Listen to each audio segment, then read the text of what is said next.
El día de hoy voy a hablar de Jesús de una manera muy profunda y lógica y de una manera un poco fuera de lo normal, fuera de lo que es la religión.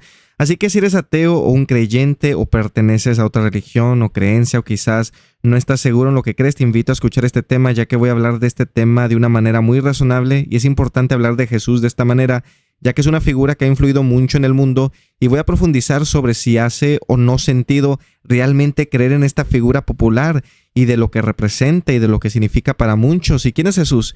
Y Jesús para muchos representa ser alguien que es una luz en la oscuridad de este mundo, ya que se dice que es Dios mismo quien se manifestó en forma humana y que nos dio lecciones y que murió por nuestros pecados para que el que crea en Él, en su mensaje o en la mentalidad, la filosofía que esparció, que sea salvo del mal. Pero hay otras personas que no están de acuerdo con esto y miran a Jesús como un falso maestro o dicen que no es lo que dijo ser y algunos hasta dicen que nunca existió. Y estos son también algunos temas que voy a contestar el día de hoy sobre esto que se dice de Jesús. Y alrededor de lo que es Jesús se han formado varias creencias y puntos de vista negativos y positivos y puede ser un tema de controversia porque esta creencia en Jesús dirige a muchos a comportarse y ser de una cierta manera. Y esto es porque cuando las personas tienen una creencia en algo, esto los dirige a pensar de una cierta manera y a veces no necesariamente una persona va completamente cera como se le indica su creencia, pero sí le influye mucho en su manera de ver la vida. Y hay muchas personas que desde niños se les ha inculcado una creencia y mucho de lo que son, la manera de pensar y las decisiones que han tomado lo han hecho en gran parte por esa creencia que tienen. Y si alguien habla de una manera negativa de esa fe que tienen, van a estar a la defensiva porque lo consideran sagrado, ya que esa fe es la razón por la cual son como son. Y si esa creencia que tienen es atacada y alguien derrumba con palabras la fe que tienen, muchos se pueden deprimir o no encontrarle sentido a la vida. Así de importante es la fe de uno, y hay personas que analizan su creencia y si no hace sentido la rechazan, y luego hay otras personas que buscan y analizan varias creencias para ver cuál es la que hace más sentido.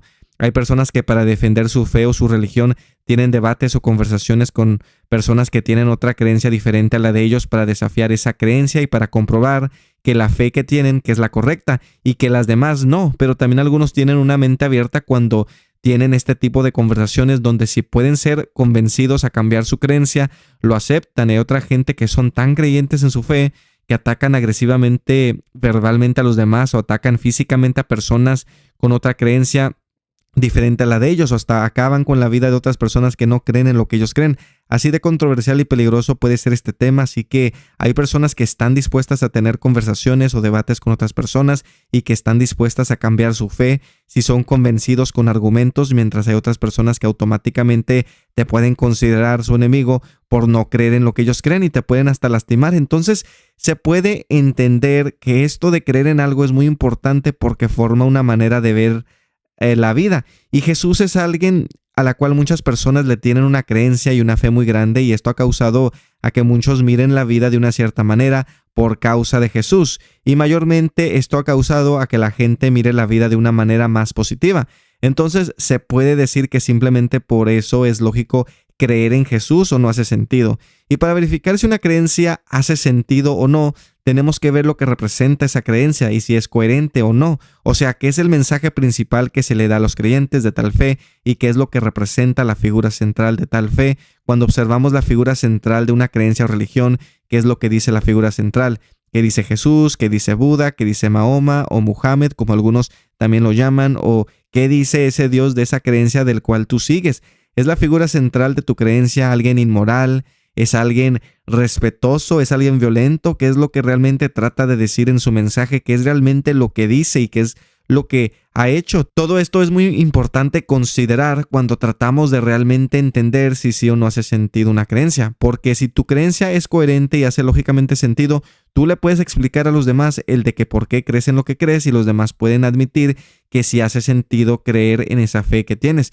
Pero si no hace sentido, una persona coherente puede concluir que no es razonable tu fe y hasta te puede llamar loco o loca si no suena razonable. Por ejemplo, si algún creyente de alguna religión o creencia te dice que no puedes hacer preguntas sobre ciertos temas de esa fe y si te dice que hacer tales preguntas demuestra que estás dudando de Dios o que es pecado lo que está pasando ahí, es que no quieren que pienses, quieren que tengas una creencia a ciegas, donde simplemente se tiene una fe sin realmente verificar si sí o no hace sentido lógicamente. Es ahí cuando te das cuenta que no quieren que realmente te pongas a pensar sobre las cosas que pueden sonar muy incorrectas o inmoral, y es muy importante que haga sentido poder entender por qué crees en lo que crees y las cosas o costumbres que se tienen en tu fe para verificar si sí o no hace sentido.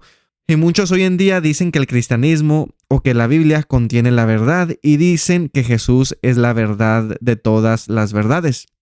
Y vamos a ver de una manera profunda quién es Jesús para verificar si sí o no hace sentido creer en Él, porque ¿qué significa esto de creer en Él? Y si me escucho como que estoy predicando es porque se tiene que hablar de esta manera cuando se habla de Jesús, porque vamos a estar analizando las cosas que decía y hacía. Y es interesante esta figura llamada Jesús, ya que Jesús es alguien que decía cosas que estaban fuera de lo común decir, porque Jesús en la Biblia, Él dice que ofrece vida eterna y es alguien que dice que su mensaje nos hará libres, y esto es muy inusual decir, y voy a compartir algunas frases o versículos sobre cosas que dijo en la Biblia. Por ejemplo, en Juan capítulo 8, versículos del 31 al 32, Jesús dice: si vosotros permaneceréis en mi palabra, seréis verdaderamente mis discípulos y conoceráis la verdad, y la verdad os hará libres. En la Biblia, en Juan capítulo 14, versículo 6, Jesús dice: yo soy el camino, la verdad y la vida. En Juan capítulo 11, versículos del 25 al 26, Jesús dice: yo soy la resurrección y la vida, el que cree en mí, aunque esté muerto, vivirá, y todo aquel que vive y cree en mí no morirá eternamente. Entonces, ¿qué es lo que trata de decir Jesús al decir todas estas cosas? ¿Cómo alguien se puede atrever a decir cosas así? Y surge la pregunta, ¿era quizás Jesús un loco? Como los muchos locos religiosos que han salido y convencido a mucha gente a seguirlos a ciegas. Y digo, está esa posibilidad, pero las acciones de una persona, la manera en la que se comporta, revela mucho de ellos, porque hay personas religiosas locas que se ha documentado que simplemente se aprovechan de sus seguidores para sacarles dinero, o ha habido casos donde hay hombres que la intención es acostarse con feas mujeres, y algunos están tan locos que convencen a sus seguidores a que acaben con su propia vida. Y cuando miramos este tipo de casos que suceden, vemos una intención mala detrás de esto. Y si vemos la intención de Jesús, de lo que está documentado y de lo que representa, Jesús representa ser algo bueno, algo positivo. No importa si eres ateo y piensas que la Biblia no hace sentido, o si perteneces a otra religión, algo que se tiene que admitir, si lo vemos de una manera lógica, es que Jesús representa un bien, y ya que el mensaje de Jesús es el de amar a Dios y el de amar a los demás como a ti mismo, y el de perdonar y tener fe y esperanza, y que esta vida no lo es todo, y el mensaje que da es que ofrece salvación de la oscuridad que nos puede consumir. Y Jesús no nomás lo habló, sino lo hizo y demostró amor hacia los demás y perdonó a los que le hicieron mal, y era muy humilde y ayudaba a los demás, y murió con esta mentalidad, esta filosofía del mensaje que esparcía hasta el final, para servir como ejemplo de que eso que era, eso que decía, era lo que representaba y que era realmente eso. Y es un personaje histórico muy único, ya que no buscaba venganza, ni buscaba aprovecharse de sus seguidores para hacerse rico, ni buscaba tener su propio reino, porque pudo hacerlo, pero no quiso. Se dice que hacía milagros y que daba un mensaje positivo de fe y esperanza, y que tenía conversaciones filosóficas con los religiosos de su tiempo, donde desafiaba la manera religiosa de pensar de ellos y le hablaba a la gente con sentido común de una manera donde lo podían entender. Y si lo comparamos con otros personajes históricos, hay una diferencia muy grande entre Jesús y los demás, porque hay muchas personas famosas en la historia que tienen una reputación de acabar con la vida de los demás, especialmente si les hacían un mal a ellos. Ha habido mucha gente vengativa en la historia y gente que acababa con la vida de los demás porque tenían el poder y buscaban venganza, y buscaban también ahogarse en el placer, y buscaban riquezas y conquistar otras naciones, y buscaban tener relaciones sexuales con muchas personas, y tenían un orgullo donde se ponían en un pedestal. Y Jesús no era así, no buscaba felicidad en lo material, no buscaba felicidad en este mundo ni en el placer, era todo lo opuesto de eso. Y el impacto positivo que Jesús ha causado con sus enseñanzas y eso que representa en el mundo por ser quien es, ha sido muy grande, ya que él representa ser un bien mayor y es la imagen de ese ejemplo de bien. Por ejemplo, en Latinoamérica la Biblia es el libro sagrado más popular en este lado del mundo, y en este lado del mundo podemos incluir a Estados Unidos y Canadá, países que son mayormente creyentes bíblicos, pero digo Latinoamérica porque estoy hablando en español sobre este tema. Y hay una cultura que nos une de cierta manera a los que hablamos español en Latinoamérica, porque hay muchas cosas que tenemos en común y miramos la vida de una cierta manera, y mucho de esto de cómo vemos la vida es por causa de la Biblia y por causa de Jesús.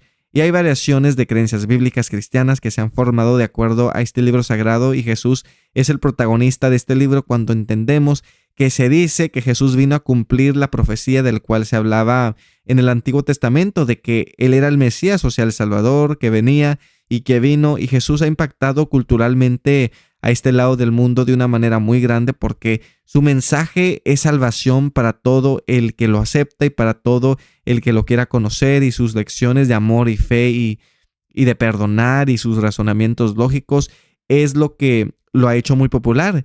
Y en Latinoamérica no somos perfectos ni santos y todavía falta mucho en lo que se tiene que mejorar, pero se ha formado, por decir, un pensar bonito en la cultura latina gracias a tener esta creencia en Jesús y se reconoce a Dios. Por ejemplo, en México se usan frases como: si Dios quiere, vamos a ir la próxima semana a tal lugar, o primeramente Dios, que todo salga bien, vamos a hacer esto, o se puede decir gracias a Dios cuando algo bueno sucede. Y en otros países latinos se usan expresiones similares o hacen referencia a Dios, y no tienes que ser una persona muy religiosa para hablar así, simplemente es vocabulario dentro de la cultura que se formó porque la Biblia, porque eso que representa Jesús ha influido mucho en la cultura, y son expresiones tan simples que no pensamos tanto en esto, pero en otras culturas, en otros países del mundo, estas frases tan simples no se usan, y eso que es Jesús ha causado una mentalidad en la cultura donde, aunque no somos perfectos ni santos, vuelvo a repetir, es reconocido Dios, porque hasta las personas, por decir malas, usan frases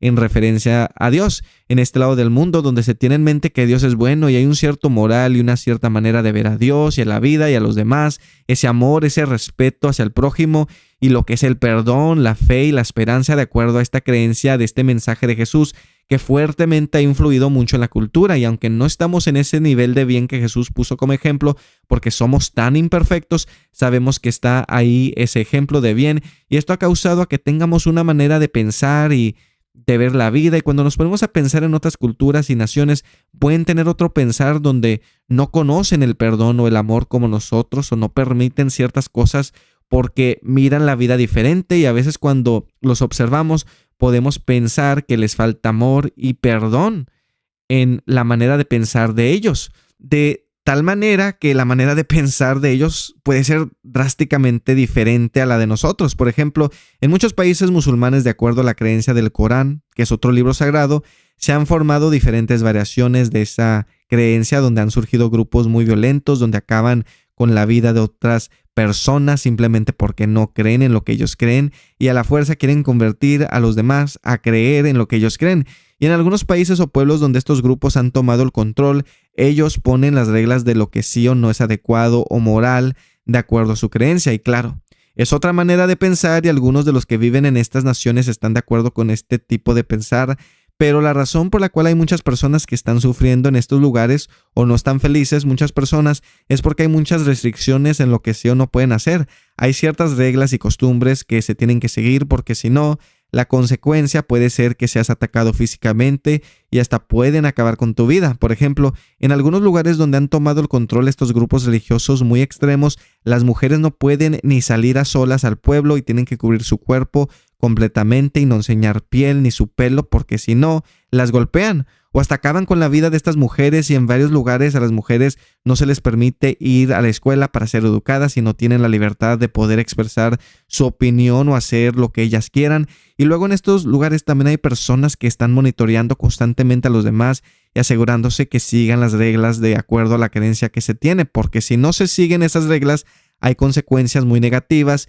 Y en este pensar religioso, en algunos lugares también hay reglas donde se les prohíbe a las personas disfrutar de la música o ver películas o disfrutar del arte o bailar, porque se considera eso de malo. Y cuando comparamos una cultura así con una más alegre como en Latinoamérica, donde la gente no está controlada por una religión que constantemente está monitoreando a que hagas todo bien, y que si no haces las cosas bien, que puede haber consecuencias muy horribles, es aquí cuando nos damos cuenta que estamos bendecidos por ser culturalmente cristianos en Latinoamérica. Tú puedes ser un ateo y vas a preferir 1000 veces vivir en una nación cristiana que vivir en una nación musulmana, porque en una nación cristiana hay libertad. Tú puedes tener tu opinión y creencia y no por eso se te va a hacer daño. Y esta libertad también permite a que la gente pueda bailar y que pueda disfrutar de la música. ¿Cuántos de nosotros desde niños hemos visto a nuestra mamá y papá abuelo, abuela, bailar juntos,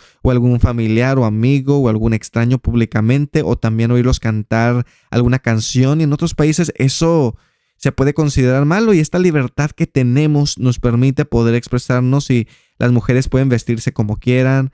¿Te imaginas que en tu pueblo que golpeen a tu mamá o hermana o abuela por enseñar su pelo o algo de piel? O sea, la maldad de hacerle daño a una mujer por no seguir esas reglas es una mentalidad de una cultura agresiva y tóxica, y eso es maldad. Pero nosotros en Latinoamérica no tenemos esa mentalidad extrema. Pero si vives en una nación donde si no sigues las reglas, o dices que eres ateo, o tienes otra creencia, o si eres una mujer que no cubre su cuerpo y enseña piel o hasta su pelo, y eso es razón suficiente para que te hagan daño físico o que acaben con tu vida, es aquí cuando nos damos cuenta que estamos bendecidos por ser culturalmente cristianos en este lado del mundo y tener el mensaje de Jesús en Latinoamérica, ya que nos da libertad. Y quizás no crees en Jesús ni en la Biblia, pero si vives en una nación mayormente cristiana, tienes libertad, porque ¿qué tan diferente sería Latinoamérica si la mayoría fuera musulmán? Pero aquí mayormente somos culturalmente cristianos, y esto nos da libertad, y esta libertad ha permitido a que nuestras abuelas y mamás y papás, primos, hermanos, amigos, que no estén viviendo bajo una restricción religiosa extrema. Y gracias a eso hemos desarrollado una manera de ver a Dios y a la vida y el amor. El cristianismo, eso que representa a Jesús, nos da libertad, nos da espacio para ser quien queramos ser, aunque estemos mal, y nos da espacio para equivocarnos y aprender y crecer de nuestros errores, y así darnos cuenta de lo que es bueno y malo. Y esto es muy importante cuando lo vemos de una manera lógica, porque se nos permite ver el resultado y las consecuencias del mal y aprender de eso. Y esta libertad es lo que representa Jesús, y Jesús también representa perdón con esta libertad para los que realmente se arrepienten. Y esto es importante porque podemos equivocarnos y podemos ser perdonados por Dios si realmente nos arrepentimos del mal que hacemos. Ese es el mensaje de Jesús, y en la Biblia hay muchos ejemplos en donde Jesús perdona a los demás, y una de las frases más populares que Jesús dijo de perdón es cuando estaba crucificado en la cruz, y dijo: Padre, perdónalos porque no saben lo que hacen. Y esto nos enseña que aún después de ser golpeado brutalmente, de tal manera que era irreconocible, y después de que se habían burlado de él y que estaba sufriendo colgando en una cruz, siendo públicamente humillado para que los demás vieran, aún en sus últimos momentos de vida no guardaba rencor, sino aún estaba pensando en el perdón que se le debería de dar a los demás, porque esta gente que pidió su muerte y que se burlaba de él estaban equivocados. Pensaban que estaban bien, pero estaban completamente mal por burlarse y pedir la muerte de una persona inocente. Y esta manera de ser, de la personalidad de Jesús, de aún querer que los demás fueran perdonados mientras él estaba en sus últimos momentos, lo hace en alguien muy único y especial. Y Jesús era una persona que tenía mucho amor para la humanidad, era muy humilde y no buscaba obtener poder, ni riquezas, ni cosas materiales, ni aprovecharse de los demás. El mensaje que compartió es un mensaje de amor, un mensaje de ser humilde, un mensaje de arrepentirte y buscar a Dios, y un mensaje de perdón y de razonar con la verdad, un mensaje que esta vida no lo es todo, un mensaje de salvación del mal, de que hay un mal que nos puede consumir, pero hay esperanza cuando guardamos en mente el bien y peleamos usando el bien y practicamos el bien en nuestras vidas, de tal manera que este mal no nos va a consumir completamente. Y Jesús dice que va a ser difícil este camino de mantenernos en el bien y que nos vamos a equivocar en este camino del bien, pero es mucho mejor caminar y guardar este mensaje de luz en nosotros durante nuestras vidas para que el mal no nos consuma, porque hay personas que por no tener esta perspectiva, no entender el mensaje de Jesús, son consumidos por la maldad, y el mal, cuando consume a alguien, puede causar a que le hagas daño, puede causar a que le haga daño a los demás o al ambiente que lo rodea, o hasta puede causar a que alguien se autodestruya. Por eso Jesús dice que si guardamos sus palabras, que podemos madurar hacia el bien, porque nadie es perfecto, todos cometemos errores, no nomás se trata de decir superficialmente yo creo en lo que Jesús dice y que ya vas a ser una persona perfecta y buena, perdonada por Dios. Así no funcionan las cosas, porque nadie es perfecto, todos cometemos errores, y para ser bueno se necesita que poner esfuerzo. Una persona que escucha las palabras de Jesús y reflexiona en eso que dice y las guarda y las aplica y trata de ser lo más correcto que pueda ser, es la persona que está guardando las palabras de Jesús. Y es muy interesante Jesús cuando lo comenzamos a analizar y entender lo que decía y representaba. Y Jesús miraba las cosas de una manera muy humana, donde entendía de una manera muy razonable cómo alguien puede hacer un mal, pero eso no significa que una persona que haga tales cosas que no merezca el perdón. Por ejemplo, hay una historia en la Biblia donde los fariseos, o sea, los religiosos de ese tiempo, le trajeron a Jesús a una mujer adúltera, una mujer que o ella estaba casada y se andaba involucrando sexualmente con alguien más, o quizás el hombre con el que estaba involucrándose estaba casado, o quizás los dos estaban casados, ya que el adulterio significa que alguien está casado y está rompiendo su pacto matrimonial al involucrarse sexualmente con otra persona.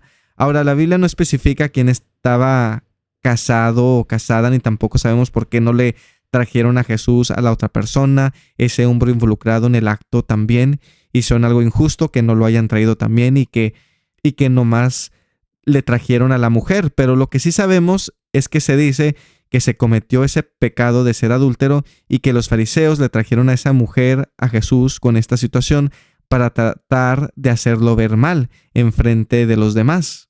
Y de acuerdo a la ley de Moisés, la ley religiosa, esta mujer debió de haber sido apedreada hasta la muerte. Entonces le preguntaron a Jesús qué él decía sobre esta situación. Y él dijo que el que es libre del pecado que tire la primera piedra. Y la multitud que estaba pensando en apedrear a la mujer, la conciencia de ellos los convenció que ellos también han hecho mal y ya no le hicieron nada a esta mujer, y Jesús le dijo a ella que él tampoco la condenaba. Entonces Jesús demostró piedad y compasión hacia la mujer.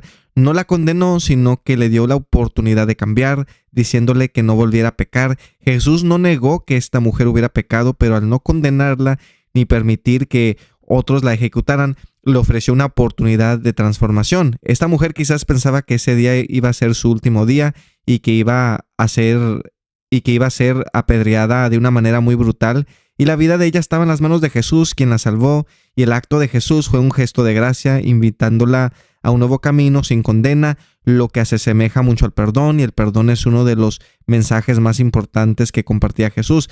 Entonces Jesús con esto demostró que una persona puede hacer un mal y aún así se le puede dar una oportunidad para reflexionar en el mal que hizo y cambiar y no cometer ese error o ese pecado otra vez, que puede llevarte a consecuencias donde puedas perder hasta tu vida. Y vemos que una persona puede ser perdonada aunque haga un mal. Ese es el mensaje, el ejemplo que pone Jesús. Ahora, muchos podrán decir, pues si Dios perdona todo, entonces significa que el mal nunca es visto como malo por Dios o no hay castigo para el mal. Y no, Jesús durante su tiempo en la tierra demostró que aborrecía el mal. En Mateo capítulo 23, Jesús les llama directamente a los líderes religiosos, o sea, a los fariseos, hipócritas, ciegos, sepulcros blanqueados, generación de víboras, y les dice, ¿cómo escaparéis de la condenación del infierno? Entonces Jesús les dice unas palabrotas a estos religiosos porque sabían la ley, pero la usaban para oprimir a otros. También otro ejemplo que vemos donde Jesús detesta el mal es en Mateo 18, del 1 al 6, y dice lo siguiente: en aquel tiempo los discípulos vinieron a Jesús diciendo, ¿quién es el mayor en el reino de los cielos? Y llamando Jesús a un niño, lo puso en medio de ellos y dijo, de cierto os digo que si no os volvéis y os hacéis como niños, no entraréis en el reino de los cielos. Así que cualquiera que se humille como este niño, ese es el mayor en el reino de los cielos, y cualquiera que reciba en mi nombre a un niño como este, a mí me recibe, y cualquiera que haga tropezar a alguno de estos pequeños que cree en mí, mejor le fuera que se colgase al cuello una piedra de molino de asno y que se le hundiese en lo profundo del mar. Jesús declara que dañar a los inocentes como los niños merece un castigo severísimo. Otro ejemplo que vemos de que Jesús detesta el mal es cuando Jesús expulsa a los corruptos del templo.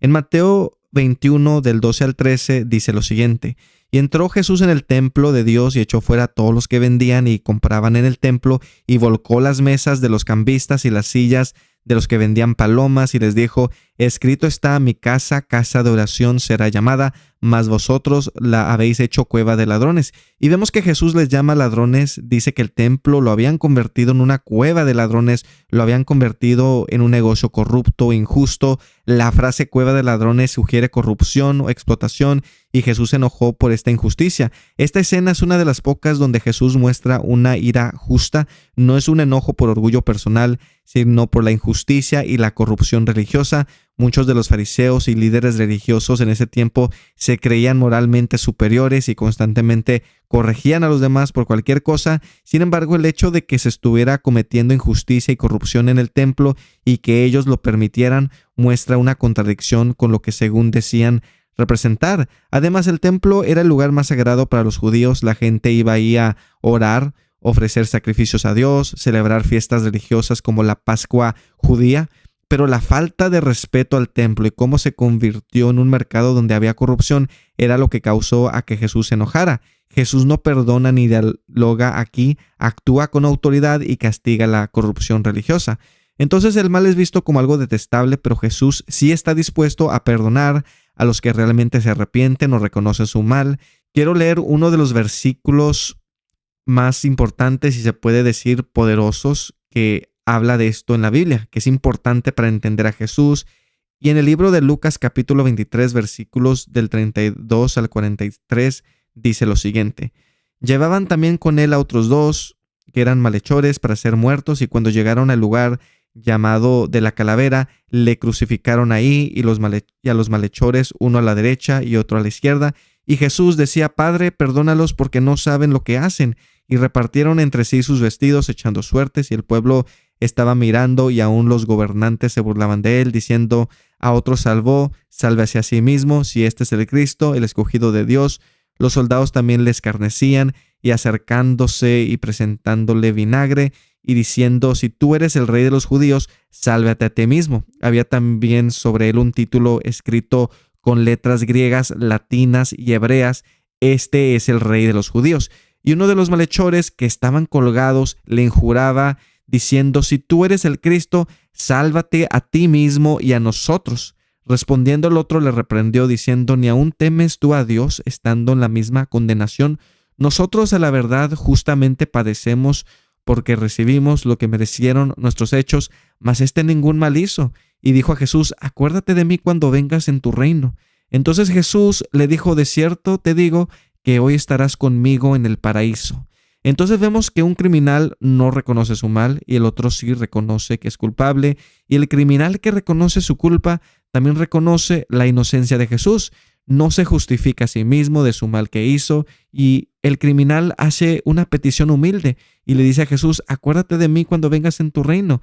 Y este criminal no le exige a Jesús nada, no hace excusas, ya que reconoce y acepta que la razón por la cual está ahí crucificado es porque había hecho cosas malas. Por eso cuando el otro criminal le dice a Jesús que lo salve y que se salve a sí mismo si realmente es el Cristo, vemos que es reprendido por el criminal que reconoce su culpa y le dice que ellos han hecho mal y merecen estar ahí, mas Jesús no hizo nada malo para ser crucificado.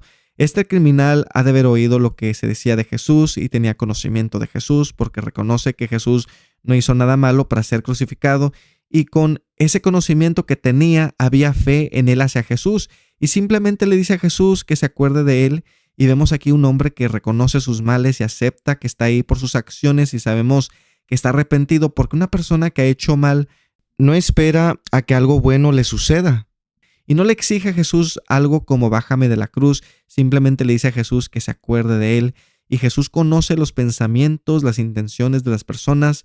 Por ejemplo, en Mateo 9:4 dice: y conociendo Jesús los pensamientos de ellos, dijo: ¿por qué pensáis mal en vuestros corazones? Entonces Jesús sabía que este criminal que estaba arrepentido, y por eso le dijo: de cierto te digo que hoy estarás conmigo en el paraíso. Jesús, por ser quien es, conocía los pensamientos de esta persona, y vemos aquí un perdón inmediato, salvación sin obras, promesa personal y directa. ¿Y por qué Jesús sí lo perdona a él? Y Jesús perdona a este hombre porque se arrepiente, reconoce su pecado, no culpa a otros y confía en Jesús. No era buena persona, no tuvo tiempo de hacer obras, no bajó de la cruz para cambiar su vida, solo tuvo fe y humildad. Entonces, a los hipócritas endurecidos como los fariseos, los líderes religiosos de ese tiempo o personas que no reconocen su mal, Jesús no los puede perdonar porque no reconocen su mal. Tienen un orgullo, un ego donde piensan que no están haciendo nada malo. Pero al pecador arrepentido, Jesús lo perdona incluso en su último aliento. Ese es el patrón constante que vemos. Y ese es el mensaje central de Jesús, donde no perdona la maldad orgullosa, porque la persona que es orgullosa no reconoce sus defectos, sus errores o el mal que ha hecho, pero una persona que busca el perdón, una persona que busca cambiar hacia el bien o una persona que busca a Dios, Jesús jamás rechaza al que lo busca y al que se humilla, aunque sea un criminal muriendo. El criminal en la cruz fue perdonado porque reconoce que hizo mal y se arrepintió y confió en Jesús, y Jesús le prometió estar con él en el paraíso. Ese es el mensaje de Jesús, que crean en él, ya que es la imagen de ese bien mayor. Eso es lo que representa, y cualquiera puede ser perdonado si realmente reconoce que están mal y piden perdón. En Juan 6:37 dice Jesús: al que a mí viene no le echo afuera. Y cuando nos ponemos a pensar en cómo habla Jesús, muchos podrán pensar o decir: este señor, ¿quién se cree que es al usar palabrotas tan grandes? Y vamos ahorita más adelante a hablar de eso, pero hablando del perdón, a muchos se les hace difícil aceptar este mensaje de perdón. Y este es un mensaje tan simple, pero a la vez tan difícil de creer, porque a poco cualquier persona, no importa lo que haya hecho, puede ser perdonada. Y sí, eso es lo que dice Jesús: cualquier persona, no importa lo que haya hecho, puede ser perdonada. Pero ser perdonado no significa de que ya puedes hacer lo que se te dé la gana, porque una persona que piensa de una manera donde dice: acabo, Dios perdona todo y voy a hacer lo que se me da la gana, esto no es una persona que ha aceptado el bien en su interior, sino una persona que se quiere aprovechar de lo que Jesús dijo para hacer lo que se le da la gana. Y hay personas que juegan este juego porque no reconocen que están mal. En cambio, una persona que reconoce que está mal y que acepta el bien y acepta este mensaje de Jesús va a madurar hacia el bien y no va a pensar de esta manera. Y sí, una persona creyente en Jesús va a cometer errores, porque nadie es perfecto, y a veces errores muy grandes, pero mayormente ese bien que practica diariamente y piensa hace a que una persona con esta mentalidad que se mantenga en balance hacia el bien, y si hace mal, siempre busca el perdón de Dios, y este bien que practica en eso se convierte. Y si comete un error, tal persona puede sentir remordimiento y puede platicar con Dios sobre por qué hizo lo que hizo y pedir perdón. Y Dios conoce nuestras intenciones. Dios no puede ser engañado, sabe quién es realmente bueno y quién es realmente malo, y conoce cómo pensamos y nuestros errores y males que hemos hecho. Pero este error o errores no es algo que te aleja de Dios cuando reconoces tu mal y buscas el perdón de Dios y buscas mejorarte. Y es tan interesante este mensaje de Jesús, y parece que ando predicando como un predicador cristiano, pero es importante hablar de esto de esta manera porque muchos se confunden sobre este mensaje de Jesús, ya que lo miran de una manera superficial, pero cuando entramos a los detalles entendemos que no es fácil ese camino de creer en Jesús y ser bueno. En Mateo 26, capítulo 41, Jesús dice: el espíritu a la verdad está dispuesto, pero la carne es débil. También en Lucas capítulo 9, versículos del 23 al 25, Jesús dice: si alguno quiere venir en pos de mí, niéguese a sí mismo, tome su cruz cada día y sígame, porque todo el que quiera salvar su vida la perderá, y todo el que pierda su vida por causa de mí, éste la salvará. Pues ¿qué aprovecha el hombre si gana todo el mundo y se destruye o se pierde a sí mismo? Y es interesante este versículo, ya que en tiempos del Imperio Romano, las personas condenadas a crucifixión tenían que cargar el madero de la cruz y caminar hacia el lugar donde serían ejecutadas. Era un símbolo de humillación, sufrimiento, sacrificio total.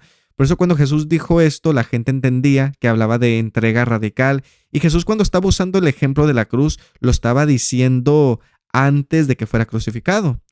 Y cargar la cruz también significa enfrentar rechazos, soportar dificultades, mantenerse fiel incluso cuando es difícil, y estar dispuesto a sufrir por lo correcto. Esto conecta con otras palabras de Jesús donde advierte que sus seguidores enfrentarán persecución o rechazo y dificultades. Y esa frase que usa de negarse a uno mismo significa dejar el ego o orgullo, no vivir solo por los propios deseos, sino poner a Dios y la justicia primero en ese contexto. Y también dice que es una decisión diaria. Jesús dice que hay que tomar la cruz cada día. Eso implica que seguir ese camino no es solo una decisión de una vez, sino una elección constante. Y luego habla de que todo el que quiera salvar su vida la perderá, y todo el que pierda su vida por causa de él será salvo. Y esto del el que quiera salvar su vida la perderá, aquí Jesús habla de que alguien que intenta preservar su vida a cualquier costo, esto puede significar vivir solo para comodidad o seguridad, evitar cualquier sacrificio por hacer lo correcto, poner el ego, el poder o el dinero, los deseos sexuales, los vicios, las cosas materiales de este mundo por encima de todo. Jesús está diciendo que si una persona vive solo para proteger su propia vida o interés, al final puede perder el verdadero sentido de la vida. Y esto que dice, el que pierda su vida por causa de mí la salvará, no significa necesariamente morir físicamente, sino que muchas veces significa renunciar al ego, sacrificar comodidad por hacer lo correcto, vivir para algo más grande que uno mismo. Jesús enseña que cuando alguien entrega su vida a un propósito moral o espiritual, encuentra una vida más plena y verdadera, que aprovecha al hombre si gana todo el mundo y se pierde a sí mismo. Aquí Jesús plantea una pregunta filosófica muy fuerte. Significa, una persona puede tener riquezas, poder, éxito, fama, todos los deseos sexuales y puede llegar a tener todo lo que este mundo material ofrece, pero si pierde su integridad, su alma, su identidad moral, entonces no realmente nada. Y me pongo a pensar, regresando a eso que dijo Jesús, de que el que pierda la vida por causa de él se salvará. Me pongo a pensar cómo hay cristianos que son capturados o están rodeados de gente que les dicen que si quieren vivir, que tienen que rechazar su creencia en Jesús, porque si no, van a acabar con la vida de ellos. Y hay personas cristianas que no niegan a Jesús y esto causa a que acaben con la vida de estas personas, pero Jesús dice que estas personas que pierden su vida por causa de él serán salvas. Y quizás no en el sentido físico, pero en el sentido espiritual, de eso que va más allá de esta vida. Ya que si son asesinados estas personas y ellos mantienen su fe en Jesús hasta el final, Jesús dice que estas personas van a ir al cielo.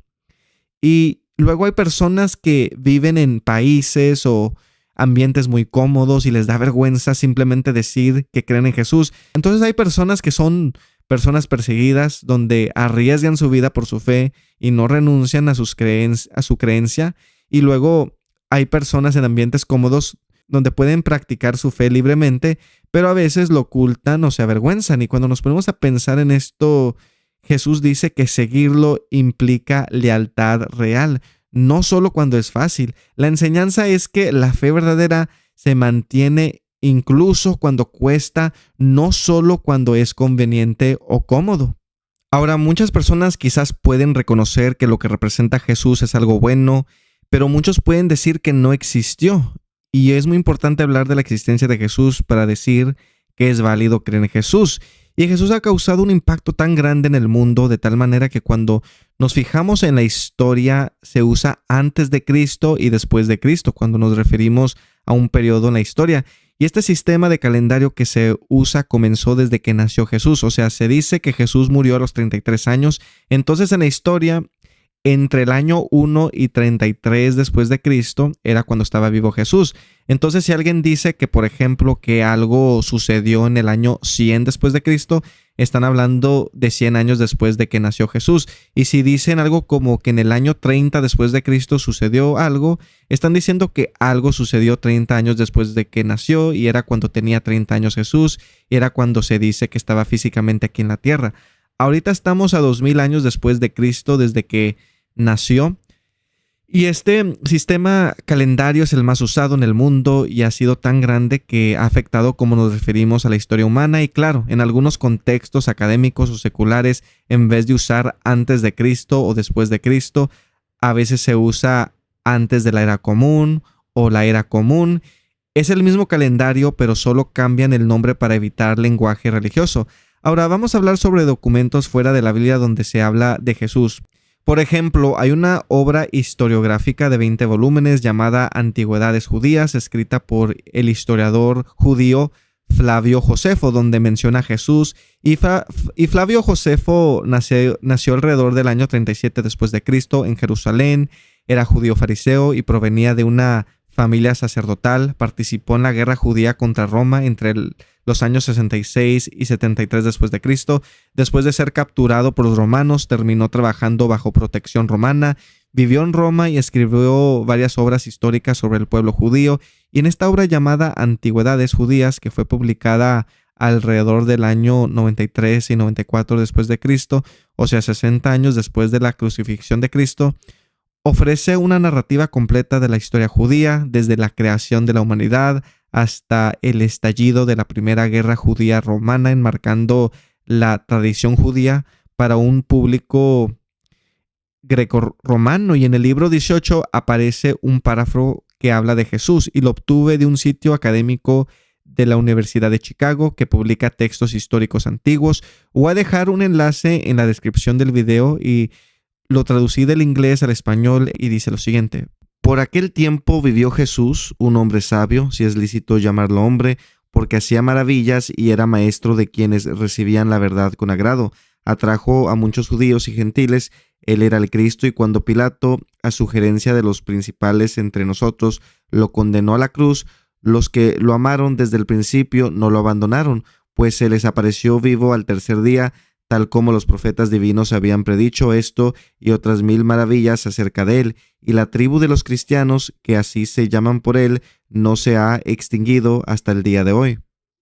Y es importante esta mención de Jesús porque Flavio Josefo nació en el año 37 después de Cristo, entonces vivió en la época cuando se hablaba de Jesús y estaban vivos los apóstoles de Jesús, y era cuando la iglesia cristiana surgió, y cuando escribió esto era porque tenía en mente como cierto que un hombre llamado Jesús existió y que fue crucificado. Ahora, algunos dicen que fue un poco alterado este párrafo y dicen que hay una versión más neutral que fue escrita por una traducción árabe medieval conservada por el historiador cristiano Agapio de Hierápolis y un obispo melquita y destacado historiador árabe cristiano del siglo X, y es reconocido por preservar fragmentos antiguos que hoy se han perdido. Y Agapio escribió una obra histórica llamada Kitab al-Unwan, que traducido del árabe se llama El libro del título, pero también es conocido el libro como Crónica Universal, y en esa obra citó o resumió textos de historiadores mucho más antiguos que hoy ya no existen completos. Y aquí en este libro está la famosa mención de Jesús. La versión de Agapio es importante porque es menos cristianizada que la versión griega tradicional. Por eso muchos historiadores creen que su versión podría reflejar una forma más cercana al texto original de Josefo.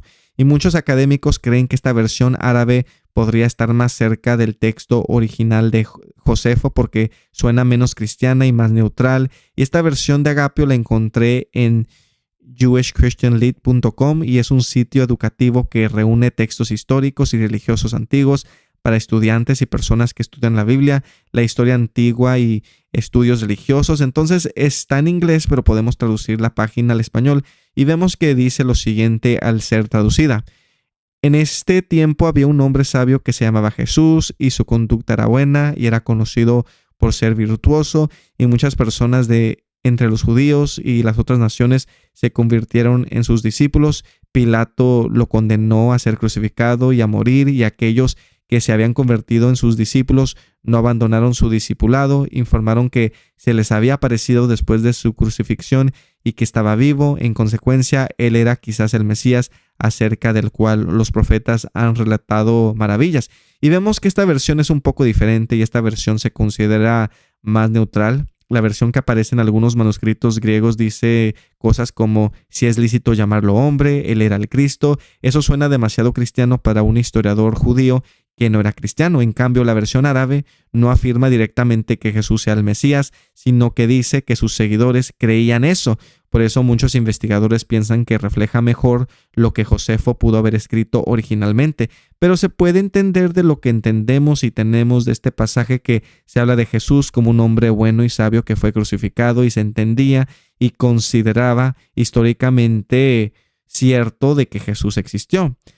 Hay también un escrito judío que se llama el Talmud, donde habla de Jesús de una manera negativa, donde Jesús es acusado como hechicero y falso maestro. ¿Y qué es el Talmud? Bueno, el Talmud es una gran colección de enseñanzas judías que explica cómo vivir y aplicar la ley de Moisés en la vida diaria y contiene debates y opiniones de rabinos. El Talmud es el manual del judaísmo rabínico.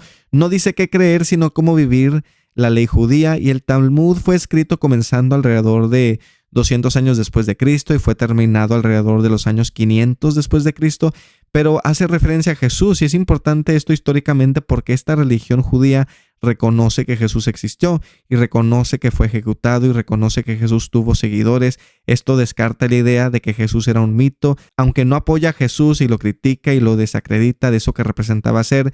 Jesús aún así confirma su existencia y es una fuente valiosa precisamente porque es opositora y es evidencia de que Jesús no era un mito sino real.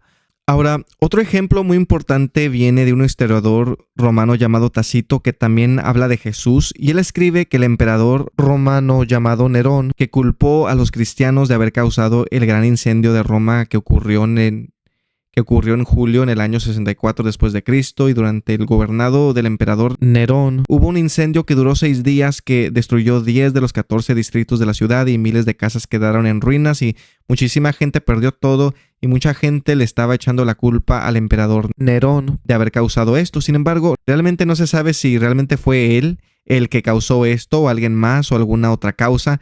Pero para frenar este enojo y rumor de la gente hacia él, de que causó el incendio, Nerón acusó y culpó a los cristianos de haber causado el incendio. Entonces, en el historial documentado de Tácito, llamado Anales, libro 15, capítulo 44, el historiador Tácito escribe lo siguiente, y esto que voy a leer es algo que se puede encontrar en perses.tufts.edu, y es considerada una fuente académica y confiable y respetada para textos clásicos. Es una biblioteca digital de literatura clásica alojada por la Universidad de Tufts, una universidad acreditada y reconocida en Estados Unidos. Contiene textos originales en griego y latín junto con traducciones académicas al inglés e incluye herramientas palabra por palabra para analizar el idioma original. Académicos, estudiantes y universidades usan Perseus con regularidad como repositorio de fuentes primarias. Y voy a dejar el enlace de este sitio en la descripción del video. Entonces, aquí en la pantalla pueden ver el texto original en latín y al lado en inglés. Entonces voy a copiar la parte que habla de Cristo y los cristianos en el traductor de Google hacia español. Y vemos que dice lo siguiente al ser traducida esta parte al español.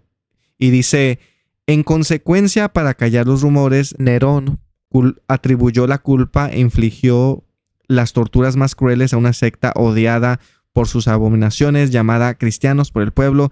Cristo, de quien proviene el nombre, sufrió la pena capital durante el reinado de Tiberio, a menos de uno de nuestros procuradores, Poncio Pilato, y esta perniciosa superstición reprimida momentáneamente resurgió no solo en Judea, origen del mal, sino también en Roma, donde todo lo abominable y vergonzoso de todas partes del mundo encuentra su centro y se populariza. Así pues, se arrestó primero a todos los que se declararon culpables, luego, basándose en sus declaraciones, se condenó a una inmensa multitud, no tanto por el crimen de incendiar la ciudad, sino por odio a la humanidad. A sus muertes se añadieron todo tipo de burlas, cubiertos con pieles de bestias, fueron despedazados por perros o crucificados o condenados a la hoguera y quemados para servir de iluminación nocturna al anochecer. Y este texto es muy importante porque es evidencia fuerte de la existencia de Jesús fuera de la Biblia, y este documento historial Anales fue escrito entre los años 115 y 117 después de Cristo, es decir, unos 50 años después del incendio. Entonces, ¿por qué es importante lo que escribió Tácito? Y es importante porque Tácito no escribía memorias personales, sino historia oficial romana. ¿De dónde sacó la información? Tácito tuvo acceso a actas del Senado romano, archivos judiciales, documentos imperiales, testimonios de funcionarios romanos. Era senador, excónsul, historiador profesional, no dependía de rumores populares. ¿Y qué es lo que estaba escribiendo Tácito? Y Anales es una crónica historia, no un diario ni un panfleto político. Escribió esto recopilando documentos, igual que hoy un historiador escribiría sobre la Segunda Guerra Mundial, el Imperio Romano, la Revolución Francesa, usando información de primera mano de lo que sucedió. Y en este texto que leí habla de cómo este grupo de personas llamadas cristianos obtuvieron ese nombre por medio de esa persona llamada Cristo, que recibió la pena capital por Poncio Pilato. Entonces, en esa época era sabido que un hombre que se le conocía como el Cristo, que era la causa de que se haya formado este grupo llamado los cristianos, era la causa de que existieran. Y aquí, en este pasaje, Tácito menciona figuras históricas de ese tiempo de Jesús, como el emperador romano Tiberio, que era emperador desde el año 14 después de Cristo hasta el año 37 después de Cristo, y luego menciona a Poncio Pilato, quien era un gobernador que gobernó la región de Judea entre aproximadamente el año 26 después de Cristo hasta el año 36 después de Cristo, y él representaba el poder de Roma. Su trabajo era mantener el orden y evitar rebeliones, y es él quien dio la orden para que Jesús fuera crucificado. Y Tácito, cuando escribió este famoso pasaje donde menciona a Jesús, lo escribe como una verdad histórica, que Jesús sí existió, así como existió en ese tiempo el emperador Tiberio y el gobernador Poncio Pilato. Y vemos también lo siguiente: Tácito no era cristiano y despreciaba a los cristianos, lo cual hace su testimonio más fuerte, ya que no tenía ningún interés en inventar a Jesús. Tácito odiaba a los cristianos, ya que vemos que usa lenguaje de desprecio hacia esa creencia cristiana. Vemos aquí que dice en el texto que acabo de leer: Nerón y atribuyó la culpa e infligió las torturas más crueles a una secta odiada por sus abominaciones. ¿Y qué estaban compartiendo los cristianos? Era un mensaje de paz, de salvación, de amor. Y para que le llame abominaciones a la creencia de los cristianos. Y vemos que también dice lo siguiente: esta perniciosa superstición reprimida momentáneamente resurgió no solo en Judea, origen del mal, sino también en Roma, donde todo lo abominable y vergonzoso de todas partes del mundo encuentra su centro y se populariza. Y vemos que les llama perniciosa superstición a la creencia cristiana que tiene su origen en Jesucristo. Habla de cómo resurgió esta creencia en Roma, donde todo lo abominable y vergonzoso se populariza. Entonces él está usando lenguaje fuerte, negativo hacia los cristianos, y no está defendiendo la fe cristiana de ninguna manera. Usa palabrotas negativas cuando se refiere a los cristianos y son categorizados por él como algo malo, como algo despreciable. Entonces esto es evidencia de que era aceptado la muerte de Jesús como algo cierto y que era alguien real que existió y que era la causa de que los cristianos existieran. Y Jesús sí existió. Negarlo es ignorar la historia humana simplemente por tener creencias personales donde no estás de acuerdo con eso que representa a Jesús. Ahora, sobre los documentos originales que estaba viendo Tácito que hablaban de Jesús, el día de hoy no tenemos físicamente esos documentos romanos sobre la ejecución de Jesús. Las razones principales son porque los archivos romanos casi no sobrevivieron. La mayoría de los registros administrativos del Imperio Romano estaban en papiro o en tablillas de cera. Estos materiales se deterioraron con el tiempo. Además, durante siglos ocurrió lo siguiente en Roma: incendios y guerras que causaron la destrucción de los archivos, y hubo invasiones, saqueos, también la caída del Imperio Romano. Por eso muchísimos archivos oficiales se perdieron completamente. Los historiadores de ese tiempo no copiaban documentos oficiales. Los historiadores, como Tácito, citaban la información, pero no copiaban los documentos completos dentro de sus libros. Y ese documento histórico que escribió Tácito, lo que hoy en día tenemos, es una copia de ese libro que escribió. Anales originalmente tenía 16 libros, pero no todos sobrevivieron. Hoy tenemos libros del 1 al 4, parte del 5º libro, tenemos el 6º libro y luego faltan los libros del 7 al 10, pero tenemos los libros del 11 al 16 de este documento histórico que escribió llamado Anales. Y algunas secciones se perdieron con el tiempo, y el pasaje donde se menciona a Jesús, la referencia famosa, aparece en Anales libro 15, capítulo 44. Así que el día de hoy tenemos la referencia histórica, pero no el documento original, pero es así como mucha de la historia que tenemos se ha preservado. Los textos se preservaban copiándolos durante siglos, los libros se preservaban así. Un monje o escriba o algún académico que sabía leer y escribir tenía un manuscrito antiguo y lo copiaban a mano, y luego esa copia se convertía en el nuevo manuscrito. Este proceso se repetía durante siglos. Es importante esta información que sí tenemos de lo que queda de este documento histórico de Roma, ese libro llamado Anales que escribió Tácito. Y es importante porque Tácito no era cristiano y describe a los cristianos de una manera negativa, pero aún así confirma que Jesús sí existió.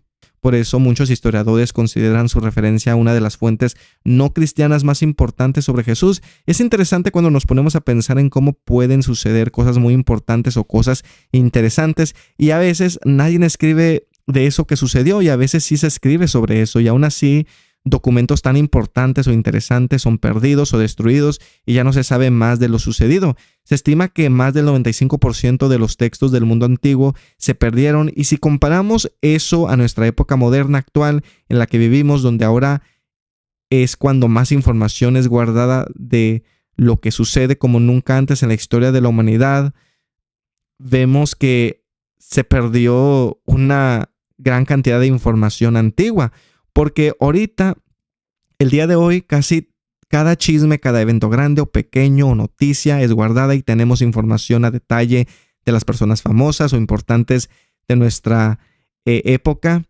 Y puedes encontrar con una simple búsqueda por medio del internet esta información. Y esto es reciente, el de guardar mucha información de todo, de lo que sucede de una manera muy grande, ya que no nomás hay documentos físicos de cosas que suceden o que hablen de ciertas personas, sino que también hay videos, hay audio y fotos y documentos y información digital, personal de la mayoría de las personas. Y esto es algo nuevo y más reciente, que ahora mucha información que guardamos no solo se guarda físicamente, sino digitalmente, y esto asegura a que esa información dure más tiempo. Y antes mucha gente de poder o gente importante era la que era documentada, pero hoy en día se sabe mucho sobre cada individuo, aunque quizás públicamente hay información de la cual no tengamos acceso. Sí existe información individual de muchas personas donde se sabe en qué fecha nacieron y dónde nacieron, se tiene un historial médico, se tiene el historial laboral de dónde han trabajado, registros financieros, como en qué banco tienen alguna cuenta y actividad, de cómo se ha usado ese dinero. También tenemos un historial educativo de qué tan lejos llegó alguien al nivel académico. También hay un historial criminal donde es información que dice si alguien ha cometido delitos. También hay información donde se sabe si está alguien oficialmente casado o soltero. Entonces tenemos mucha información guardada de la persona común, y no nomás eso, porque se puede saber mucho también por la huella digital que deja alguien, como su actividad en el internet, las cosas que busca, lo que sube a sus redes sociales y lo que contiene sus correos electrónicos. Y en las redes sociales se puede saber mucho de alguien, ya que la persona misma generalmente revela información personal de ellos mismos, porque suben fotos, videos, memes. Hay personas que escriben y publican cosas que están viviendo, y eso te da otra perspectiva de cómo es o piensa esa persona. Es una huella digital, y las cosas que las personas guardan en sus celulares o computadoras es información adicional que nos dice mucho de ellos también. Y ahora hay mucha información que tenemos de cada individuo, de la persona común. Alguna información es pública y otra es privada, y generalmente el gobierno es el que tendría acceso a esta información más privada. Y esto nos revela y da mucha información de cómo son las personas, y guardamos información de todo, de eventos locales, pequeños o eventos grandes, importantes, y eventos mundiales, y en la política y farándula, el chisme de cada día constantemente nos llueve esta información de todo lo bueno y malo que sucede en el mundo, donde hay videos donde vemos las cosas que suceden y las cosas que dicen las personas famosas o importantes de nuestro tiempo, y vemos las cosas que publican en las redes sociales nuestros familiares, amigos o gente local de donde vivimos, y consumen y comparten el bendito chisme de cada día. Y estamos en la era de la información, y esto es algo nuevo que antes no existía, porque si comparamos esto a que anteriormente en la historia humana se documentaban las cosas físicamente en una piedra o en algún material físico que se descomponía o era destruido, es aquí cuando nos damos cuenta de que esto de tener mucha información guardada, detallada de las cosas que suceden, es algo reciente.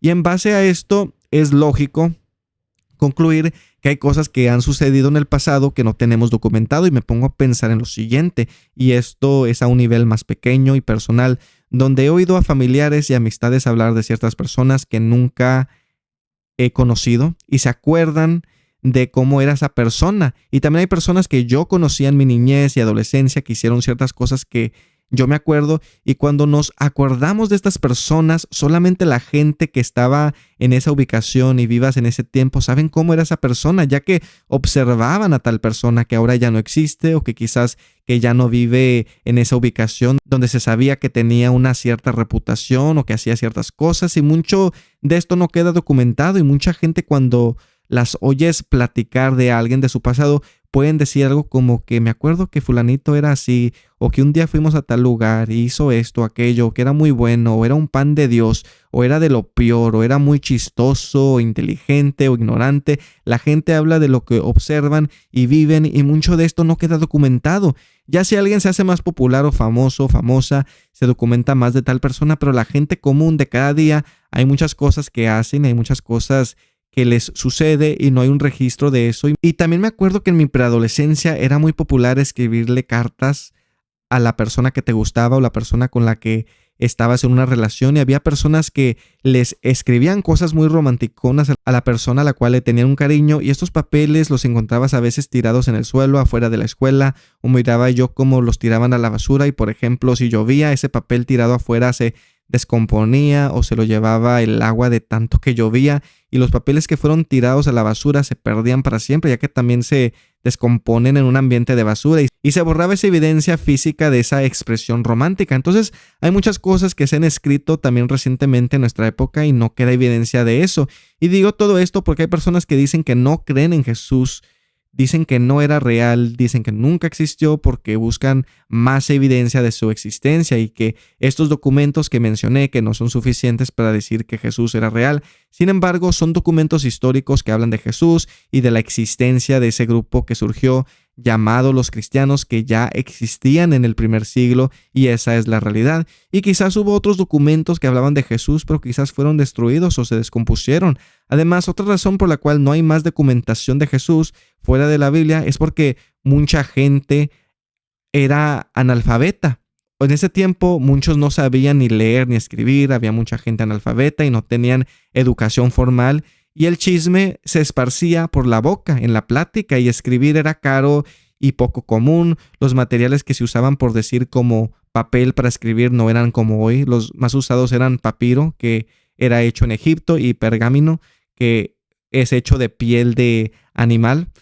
Y se necesitaban escribas profesionales o alguien que sabía leer o escribir para copiar libros o documentar eventos, y tomaba muchísimo tiempo. Por eso la mayoría de los textos antiguos que tenemos fueron escritos por historiadores, funcionarios, filósofos, líderes religiosos. El día de hoy mucha gente sí sabe leer y escribir, pero esto es algo reciente que comenzó a crecer en el siglo pasado, en el siglo XX, pero antes de eso mucha gente era analfabeta. Además, otra razón por la cual no hay más documentación de Jesús fuera de lo que conocemos hoy como el Nuevo Testamento dentro de la Biblia es porque Jesús no era famoso y no era alguien importante en ese momento. Era una figura, por decir, conocida, de la cual se hablaba y se oía, pero no era un rey o algún personaje que se consideraría importante en ese momento. Y los cristianos al principio eran un grupo pequeño. Y esta fama o conocimiento que se tenía de Jesús en ese tiempo era muy pequeña, no era algo mundial en ese momento, sino era, por decir, localmente famoso. Y muchos que miraban a Jesús y a sus seguidores los miraban como una secta judía. Por eso es un milagro que tenemos documentos que hablan de Jesús, porque realmente no deberíamos de tener nada documentado de Jesús, porque de acuerdo a la humanidad no se consideraría alguien importante Jesús. Sin embargo, tenemos documentación de él, y no fue hasta décadas después que empezó a expandirse de una manera mucho mayor el cristianismo, que muchos comenzaron a tomarlos en cuenta. Y cuando se esparcía este mensaje de Jesús, se hacía por boca, ya que antes culturalmente es así como se esparcían las historias y la información. Y los discípulos, cuando fue crucificado Jesús, no comenzaron de volada al instante después de eso a esparcir lo que Jesús les enseñó, sino que algunos se escondieron y otros regresaron a su vida normal, ya que era un tiempo de miedo, de tristeza y confusión. Ellos pensaron que no era el Mesías que esperaban porque lo asesinaron. Imagínate esto, estuvieron 3 años con una persona con la cual caminaban todos los días y escuchaban sus enseñanzas directamente, vieron milagros, aprendieron de él, y luego cuando arrestaron a Jesús y fue crucificado y asesinado, ellos estaban muy confundidos porque ¿qué es lo que deberían de hacer después de eso que sucedió? Pero cuando Jesús se les aparece después de haber resucitado, esto causa un impacto tan grande en ellos que eso los motiva a seguir esparciendo el mensaje de salvación que les dejó Jesús. A pesar de enfrentar persecución, ser arrestados y ser golpeados y hasta asesinados, esto de esparcir y predicar este mensaje de salvación para todos que les dejó Jesús se convierte en su vida. Y es interesante esto porque Jesús, cuando fue arrestado, huyeron todos sus discípulos. Dice Marcos 14:50, entonces todos los discípulos dejándole huyeron, pero Pedro lo siguió de lejos, pero negó a Jesús cuando le preguntaban sobre él. En Lucas 22 del 54 al 62 dice lo siguiente, prendiéndole le llevaron y le condujeron a casa del sumo sacerdote, y Pedro le seguía de lejos, y habiendo ellos encendido fuego en medio del patio, se sentaron alrededor, y Pedro se sentó también entre ellos. Pero una criada, al verle sentado al fuego, se fijó en él y dijo: también éste estaba con él. Pero él lo negó, diciendo: mujer, no lo conozco. Un poco después, viéndolo otro, dijo: tú también eres de ellos. Y Pedro dijo: hombre, no lo soy. Como una hora después, otro afirmaba diciendo: verdaderamente también éste estaba con él, porque es Galileo. Y Pedro dijo: hombre, no sé lo que dices. Y enseguida, mientras él todavía hablaba, el gallo cantó. Entonces, vuelto el Señor, miró a Pedro, y Pedro se acordó de las palabras del Señor que le había dicho: antes que el gallo cante, me negarás 3 veces. Y Pedro, saliendo fuera, lloró amargamente. Jesús estaba siendo... En esta escena, Jesús estaba siendo interrogado en la casa del sumo sacerdote, y Pedro estaba en el patio cerca calentándose con fuego. En algún momento Jesús pudo ver hacia donde estaba Pedro, y cuando negó a Jesús por 3ª vez y luego cantó el gallo, se acordó de lo que le dijo Jesús, que lo negaría 3 veces antes de que cantara el gallo. Y Pedro tenía miedo, por eso lo negó. Y cuando Jesús lo mira, no es solo una mirada física, sino tiene un significado fuerte, porque Pedro le había dicho anteriormente a Jesús que nunca lo negaría. Y vemos esto en Mateo 26:35, y dice lo siguiente: Pedro le dijo: aunque me sea necesario morir contigo, no te negaré. Y todos los discípulos dijeron lo mismo. Entonces Pedro entiende, cuando lo mira a Jesús, que Jesús tenía razón y que lo acababan de negar 3 veces. Y es más, todos los demás discípulos también, porque huyeron, y eso lo quiebra emocionalmente. Y Jesús, en ese momento en adelante, desde que fue arrestado, queda mayormente abandonado por sus discípulos, y aquí es cuando lo comienzan a maltratar. Dice Mateo 22, del 63 al 65, y los hombres que custodiaban a Jesús se burlaban de él y le golpeaban, y vendándole los ojos le golpeaban el rostro y le preguntaban diciendo: profetiza, ¿quién es el que te golpeó? Y decían otras muchas cosas injuriándole. Entonces es aquí cuando comienza la tortura física hacia Jesús, y Jesús después fue sentenciado a la muerte y fue brutalmente azotado y crucificado, y el único discípulo, de acuerdo a la Biblia, que estaba presente viéndolo morir en la cruz junto con María su mamá y entre otras mujeres que lo seguían, era Juan, porque todos los demás huyeron. Pero a pesar de eso, Jesús aún seguía con su misión y cumplió su misión, y eso era ser esa imagen, ese ejemplo de verdad, de ser el sacrificio ejemplar de ese bien mayor para el que crea en eso que era, que representaba, que pudiera ser salvo. Entonces, cuando Jesús fue asesinado, los discípulos tenían miedo y no sabían qué hacer. Sin embargo, cuando se dice que resucitó Jesús y se les apareció, se llenaron de valentía y comenzaron a predicar el mensaje de Jesús a pesar de enfrentar el peligro de perder su vida. Y es muy importante tomar esto en consideración, porque muchos dicen: ¿y qué tal si los discípulos mintieron e inventaron esta historia de Jesús? Y digo, es muy difícil creer que estos discípulos, o en general que haya personas que estén dispuestos a inventar una historia sabiendo que pueden morir por este mensaje que compartían. Y digo, hay locos o personas que tienen creencias muy razonables, pero este mensaje, cuando lo vemos, es un mensaje positivo y suena sano, porque no se anda pidiendo dinero para el cielo, o que te tienes que acostar con alguien, o que tienes que sacrificar algún animal o persona, sino que se dice en el mensaje que si guardas el mensaje de Jesús y crees en sus palabras, que esto te cambiará hacia el bien internamente, y es como eres salvo para ir al cielo, ya que esta vida no lo es todo.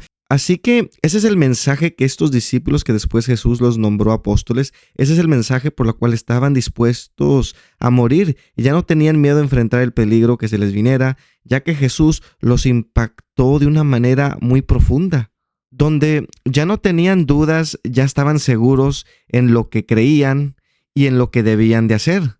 Y los discípulos comenzaron a predicar este mensaje que les dejó Jesús, y después fue escrita físicamente esta historia de Jesús y de la iglesia temprana, y estos 27 libros que conocemos como el Nuevo Testamento el día de hoy fueron escritos entre el año 50 y 100 después de Cristo. Y ahorita voy a mencionar todos estos libros y en el año en que aproximadamente fueron escritos. Entonces, Gálatas fue escrita aproximadamente entre el año 48 y 50 después de Cristo. Primera de Tesalonicenses entre el año 50 y 51 después de Cristo. Segunda de Tesalonicenses 51 y 52 después de Cristo. Primera de Corintios entre el año 53 y 55 después de Cristo. Segunda de Corintios entre el año 55 y 56 después de Cristo. Romanos fue escrita entre el año 56 y 57 después de Cristo. Filipenses, Colosenses, Filemón entre el año 60 y 62 después de Cristo. Efesios en el año 60, entre el año 60 y 64 después de Cristo. Santiago entre el año 60 y 65 después de Cristo. Primera de Pedro entre el año 62 y 64 después de Cristo. Hechos de los Apóstoles entre el año 62 y 70 después de Cristo. El Evangelio de Marcos entre el año 65 y 70 después de Cristo. Evangelio de Mateo y el Evangelio de Lucas entre el año 70 y 85 después de Cristo. Hebreos entre el año 60 y 90 después de Cristo. Judas entre el año 65 y 80 después de Cristo. Primera de Timoteo y Tito entre el año 80 y 90 después de Cristo. Segunda de Timoteo entre el año 85 y 95 después de Cristo. El Evangelio de Juan, y luego están las cartas de Juan, que son Primera de Juan, Segunda de Juan, Tercera de Juan, entre el año 90 y 95 después de Cristo. Apocalipsis entre el año 90 y 96 después de Cristo. Y luego Segunda de Pedro entre el año 90 y 100 después de Cristo. Y estos documentos que hoy conocemos como el Nuevo Testamento es la evidencia más grande que tenemos de Jesús, y las copias que tenemos de estos documentos que nos hablan de Jesús son considerados documentos oficiales históricos antiguos que fueron escritos en el siglo I y son fuentes valiosas que hablan sobre la vida de Jesús y el cristianismo temprano. Los historiadores los analizan igual que analizan otros textos antiguos y los evalúan. Los historiadores, cuando estudian el Nuevo Testamento, verifican si son documentos históricos físicos reales del siglo I y se analiza el manuscrito o el material físico. Los especialistas que estudian manuscrito, ellos analizan el tipo de escritura, la forma de las letras, el material del que está hecho el documento. A veces también se usa la datación por carbono. Esto es un método científico que mide el carbono en el material orgánico como papiro o pergamino para estimar la edad. Se analiza el estilo del manuscrito. Cada época tiene estilos de escrituras distintos, por eso se analiza el idioma, expresiones de la época, estilo de escritura. El idioma cambia con el tiempo, lo cual ayuda a estimar el siglo, y la forma de escribir ciertas letras cambian con los siglos. Otra cosa en la que se fijan los historiadores es lo que dicen los autores, donde se intenta identificar si el autor escribe como testigo, como historiador, como religioso o como teólogo. En el Nuevo Testamento normalmente se encuentran varias de estas perspectivas mezcladas, y algo también que se verifica es si se puede confirmar históricamente. Los historiadores comparan el texto con otras fuentes antiguas, arqueología, contexto histórico. Así es como se analizan los documentos antiguos. Y lo que hoy tenemos en la Biblia, en el Nuevo Testamento, vuelvo a repetir, son considerados estos libros documentos históricos, y esto que conocemos el día de hoy como el Nuevo Testamento es una colección de 27 libros escritos por varios autores cristianos entre aproximadamente el año 50 y 100 después de Cristo. Y el Nuevo Testamento incluye lo siguiente: los evangelios, que son relatos sobre la vida de Jesús. Son narraciones o biografías religiosas que cuentan la vida de Jesús, sus enseñanzas, sus milagros, su muerte y resurrección. Los 4 evangelios son Mateo, Marcos, Lucas, Juan.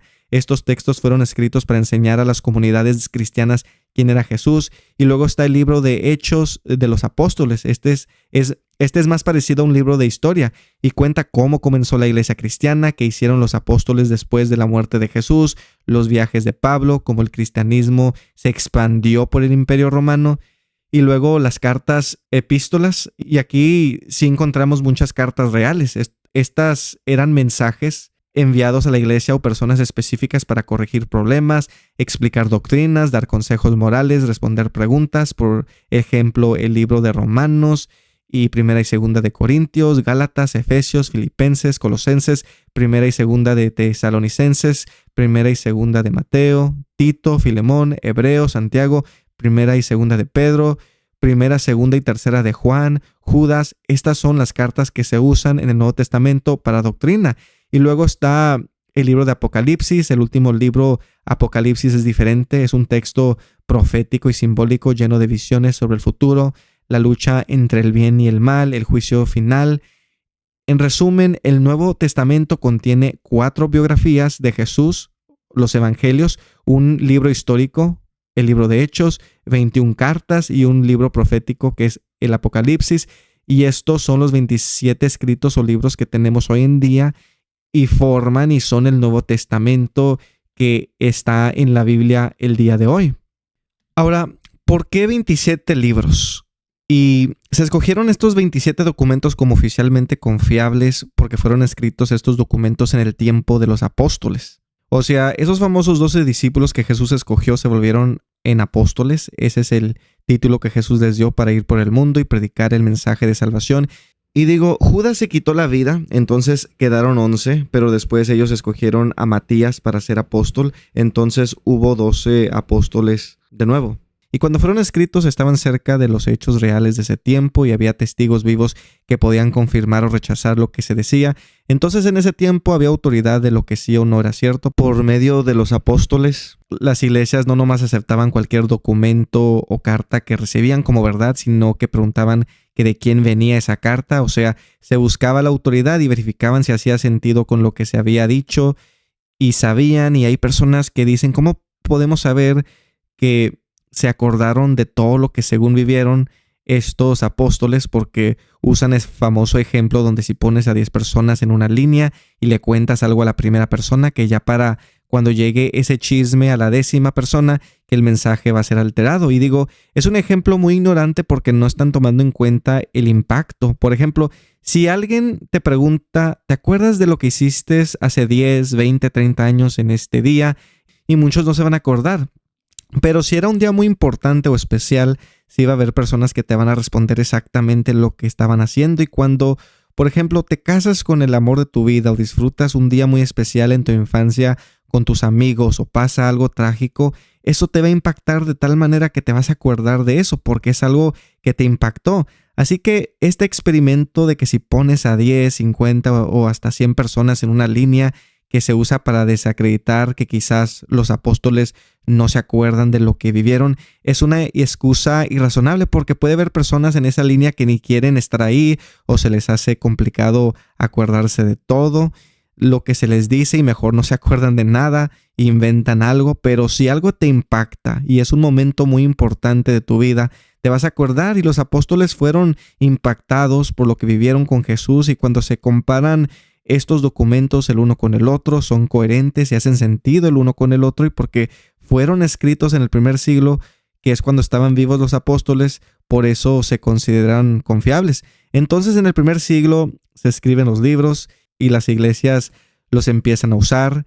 En el año 100 y 300 después de Cristo se discute cuáles son auténticos. Algunos libros son debatidos y se rechazan otros, y luego en el año 367 después de Cristo sucedió algo donde se menciona por primera vez en una carta donde se nombra oficial los 27 libros que hoy tenemos en el Nuevo Testamento por Atanasio de Alejandría. Y Atanasio de Alejandría fue obispo de Alejandría, Egipto. Vivió desde el año 296 hasta el 373 después de Cristo y fue un líder muy influyente en la iglesia. Es famoso por defender la idea de que Jesús es verdaderamente Dios, algo de lo que vamos a hablar en un momento. Y en el año 367 después de Cristo escribió una carta llamada Carta Festal 39.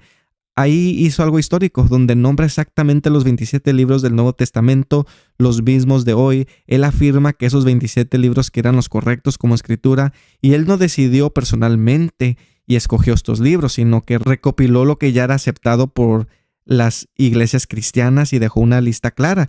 Y era una confirmación oficial de lo que ya se venía aceptando en las iglesias. Y luego, entre el año 393 y 397 después de Cristo, había dos iglesias muy grandes, el concilio de Cartago y el concilio de Hipona, que hicieron también oficial estos 27 libros. Y esto no era un evento por decir mundial, pero eran iglesias que tenían mucha influencia en ese periodo de la historia, que vuelvo a repetir, confirmaron lo que ya muchos cristianos habían confirmado anteriormente, de cuáles eran los 27 libros oficiales. Entonces, En el primer siglo, cuando estaban los apóstoles, muchos cristianos oían el mensaje directamente de ellos y recibían cartas o documentos que provenían de una fuente oficial y de autoridad.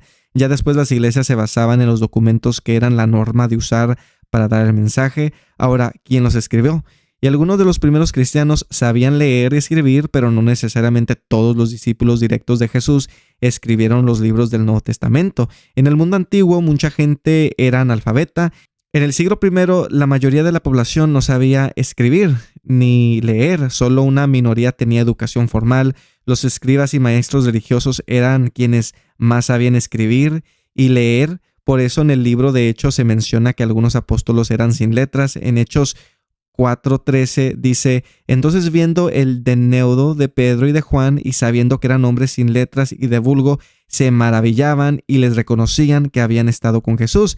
Y esto significa que no tenían formación académica rabínica, ya que eran personas comunes, sin estudios rabínicos ni formación teológica superior, y lo que resaltaba de ellos era con la autoridad con la que hablaban.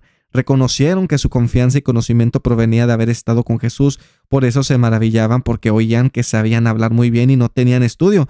Entonces, ¿cómo se escribían los textos? Entonces, en el mundo antiguo era muy común que una persona dictara el texto y que un escriba profesional lo escribiera. Esto se llamaba amanuense. Por ejemplo, el apóstol Pablo sabía escribir, pero aún usaba escribas para escribir sus cartas. En una de sus cartas se menciona al escriba Tertius, quien escribió la carta a los romanos mientras Pablo dictaba. Y dice Romanos 16:22, yo Tercios, que escribo la epístola, os saludo en el Señor. Y Pablo era una persona muy educada para su tiempo. Según el Nuevo Testamento, era judío fariseo, sabía griegos, conocía bien las escrituras judías. Por eso la mayoría de los historiadores piensan que sí sabía leer y escribir, pero aún así, en la antigüedad, incluso personas que sabían escribir dictaban sus cartas a un escriba. La razón era que era más rápido dictar, los escribas tenían mejor caligrafía, estaban acostumbrados a redactar documentos, entonces era fácil el hablar mientras el escriba escribía lo que decía.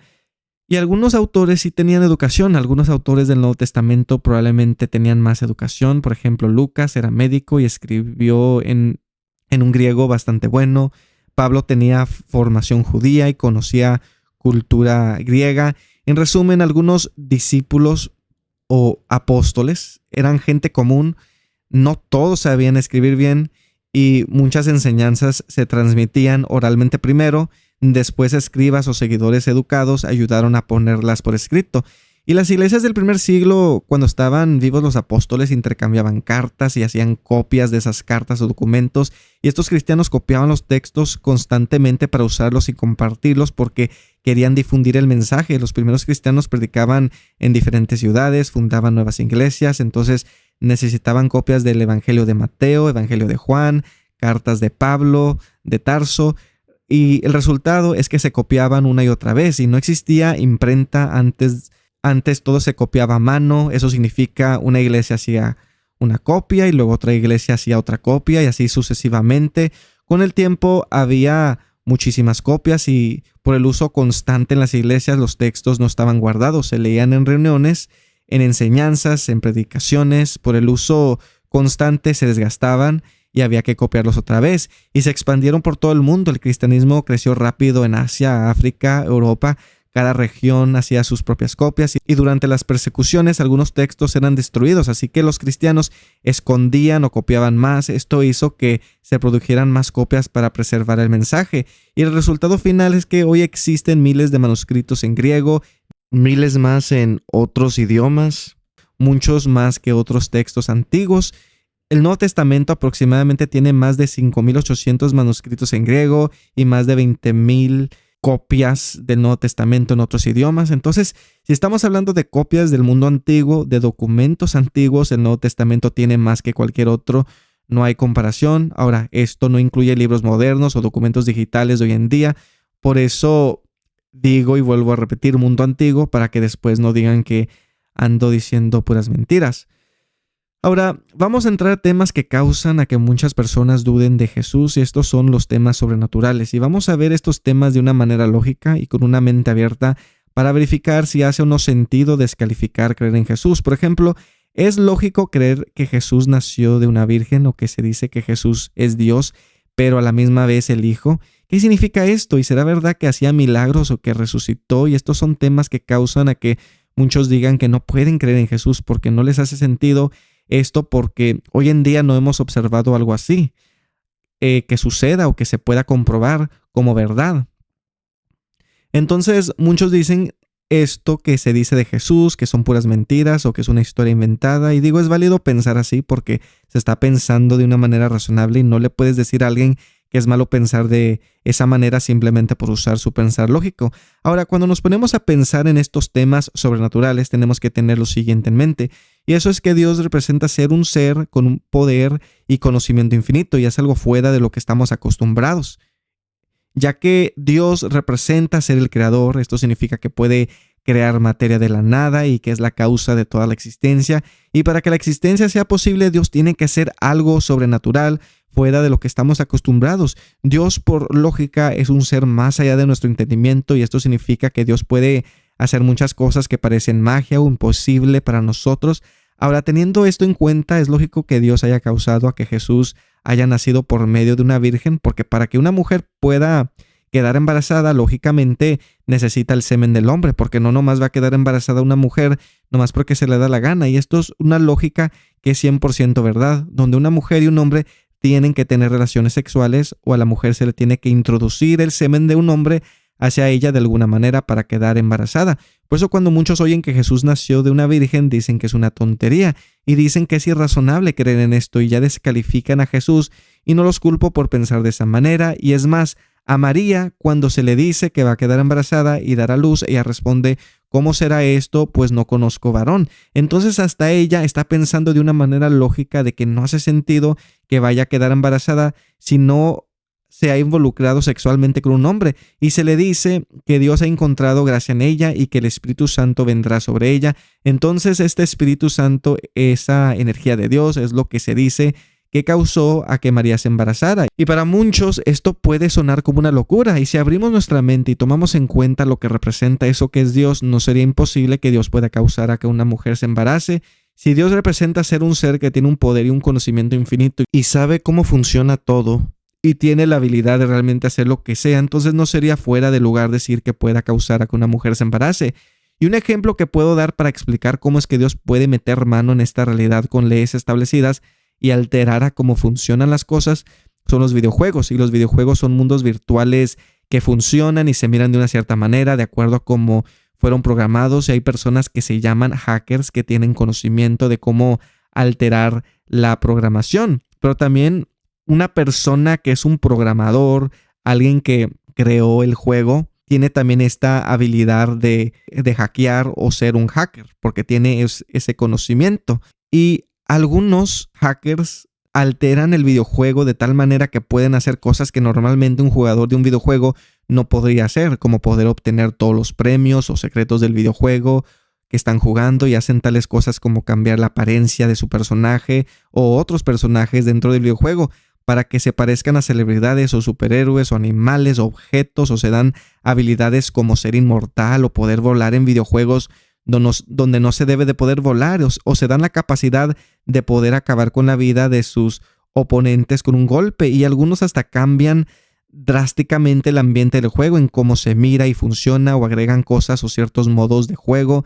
Ahora, cuando observamos la realidad en la que vivimos, vemos que funciona de una manera lógica y de una manera multidimensional y flexible, donde de todo puede suceder, y hay una cierta programación por la cual las cosas funcionan como funcionan.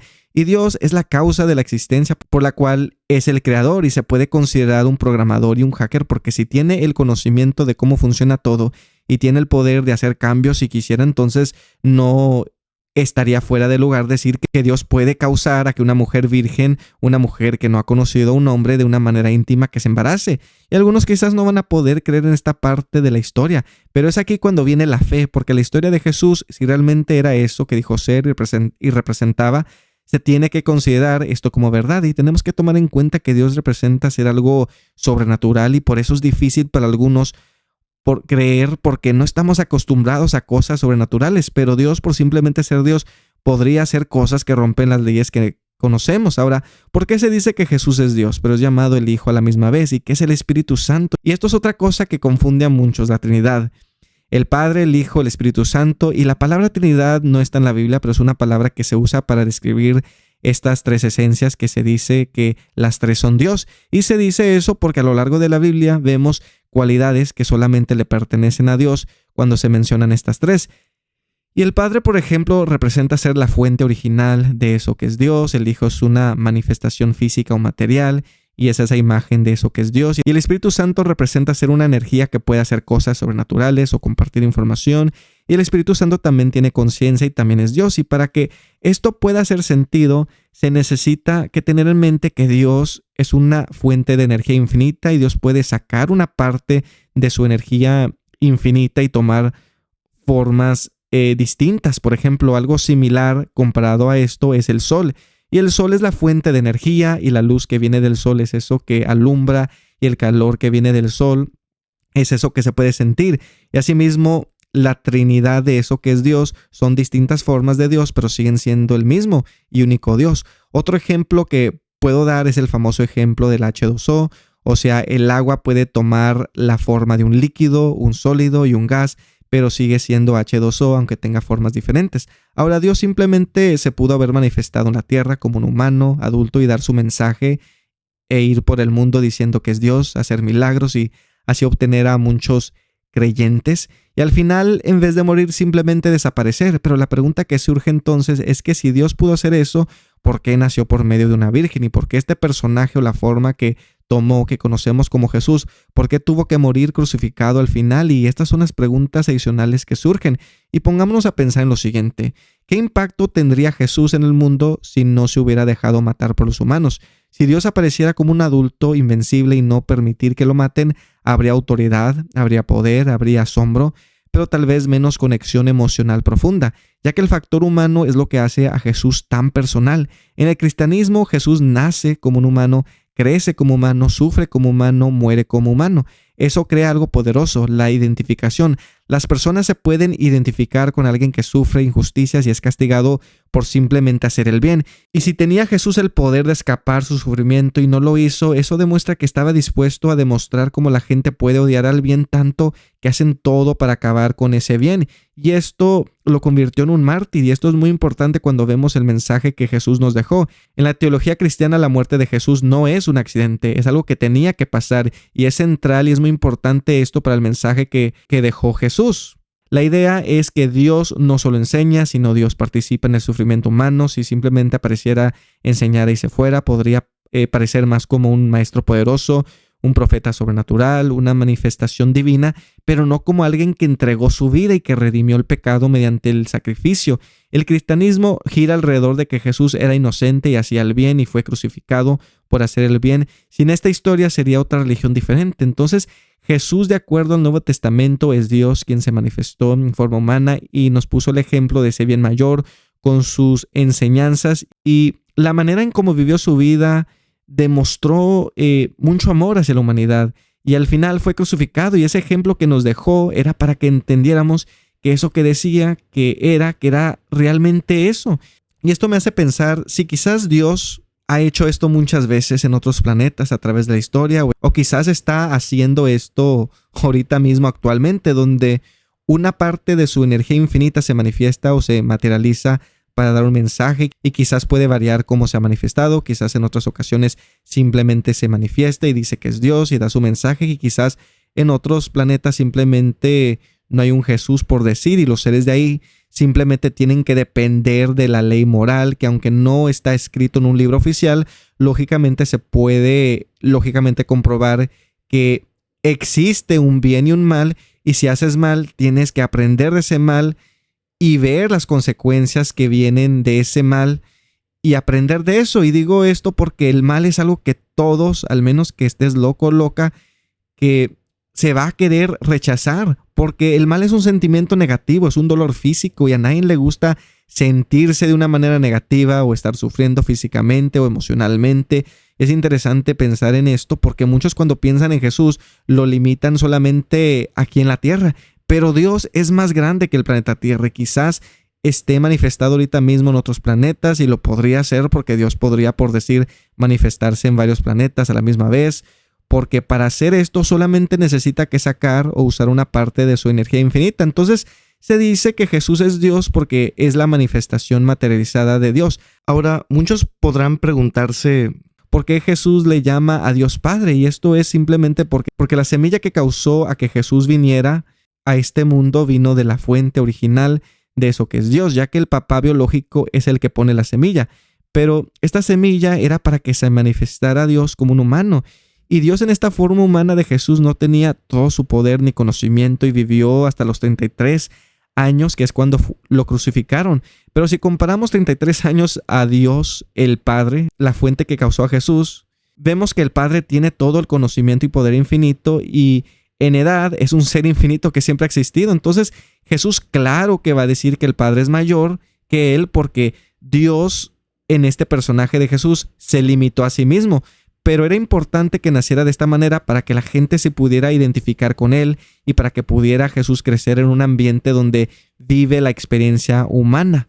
Así que no se puede decir que Jesús no sabe qué es sufrir como un humano porque lo vivió. Y María, al ser escogida por Dios, Dios tenía en mente que era una mujer buena, que lo iba a cuidar, y cuando quedó embarazada se cuidó para dar a luz, y cuando nació Jesús lo amó y cuidó de él porque esta manifestación, aunque era Dios, era su hijo, ya que una parte de su ADN estaba en Jesús para que fuera humano. Y era realmente el hijo de ella, y Jesús tuvo hermanos y tuvo un padrastro, quien se llamaba José, quien lo crió y creció como un humano. Y lo interesante que aprendemos de Jesús es, como había mencionado anteriormente, que estaba limitado en su conocimiento. O sea, no nace sabiendo todo, ya que se va desarrollando y va aprendiendo al ir creciendo. Y luego algo interesante que vemos que dice Jesús es que el Padre, quien es Dios, le revela cosas, y es ahí donde obtiene la información que le comparte a los demás. Entonces, el mensaje que comparte Jesús y sus sabidurías, la parte mayor, la fuente de eso que es Dios, le revelaba información, le decía lo que debería de decir y hacer. Y muchos podrían decir, ¿cómo Dios se puede limitar a sí mismo? Y digo, por ejemplo, si en un videojuego un programador crea un personaje virtual que es, por decir, consciente virtualmente y que tiene la capacidad de ser el más poderoso, pero lo limita en la información que sabe y las habilidades que tiene, o sea, lo limita de tal manera que es muy débil y está limitado en conocimiento, este personaje virtual podría parecer como un personaje cualquiera, pero si al pasar el tiempo se le revela más información que viene de parte del programador y se le da habilidades que le son dadas, en este ejemplo nos damos cuenta que alguien quien debería de tener todo el conocimiento y poder puede ser limitado, y el programador, si quisiera desbloquear este límite que puso en su personaje virtual, lo podría hacer porque sabe cómo. Entonces, cuando me pongo a pensar en Jesús y cuando se habla de Dios, el Padre, es interesante cómo fue limitado desde el principio, porque Jesús pudo haber nacido con todo el conocimiento y poder, sin embargo, no fue así. Y poco a poco fue creciendo en conocimiento y se le daba el conocimiento y el poder adecuado de acuerdo a su misión aquí en la tierra. Y en Lucas 2:52 dice que Jesús crecía en sabiduría cuando era niño. Y esto significa que no tenía todo el conocimiento desde el inicio, fue aprendiendo como humano, y luego cuando era su tiempo de dar el mensaje de Dios, el Padre le revela a Jesús más cosas. En Juan 7:16 Jesús dice, mi doctrina no es mía, sino de aquel que me envió. Aquí Jesús está diciendo lo que enseña no lo inventa por sí mismo, sino que viene directamente del Padre. En Juan 8:28 Jesús también dice, nada hago por mí mismo, sino que según me enseñó el Padre, así hablo. Esto es clave. Aquí Jesús dice que el Padre le enseña, Jesús habla lo que recibe. En Juan 12:49-50 Jesús dice, porque yo no he hablado por mi propia cuenta, el Padre que me envió, Él me dio mandamiento de lo que he de decir y de lo que hablar, y sé que su mandamiento es vida eterna. Aquí Jesús recibe instrucciones incluso qué decir y cómo decirlo, y luego vemos que Jesús demuestra poder hacer milagros como sanar enfermos y caminar en agua y multiplicar la comida, y también conoce los pensamientos de las personas. Entonces llega un punto donde sabía más y tenía más habilidades. Y en Juan 14:10 Jesús dice, el Padre que mora en mí, Él hace las obras. O sea, la esencia, la fuente principal de eso que es Dios, es lo que causaba a que pudiera hacer todas estas cosas sobrenaturales. Entonces, esta famosa Trinidad de la que se habla es un solo Dios. Dios en su infinitud puede proyectar o encarnar aspectos de sí mismo sin perder su esencia. Dios puede sacar de su esencia una parte y esa parte que saca de sí mismo sigue siendo Dios mismo, pero a veces la fuente principal puede limitar la manifestación como lo que es Jesús en conocimiento y luego poco a poco revelarle más cosas. Y el Espíritu Santo representa ser una energía que puede revelar información o hacer milagros o hacer cosas sobrenaturales como resucitar. Y todo esto es posible y es dirigido por la conciencia del Padre. Entonces, al tomar en cuenta toda la información expuesta y después de analizar lo que representa Jesús de una manera lógica y con una mente abierta, sí hace sentido creer en Jesús.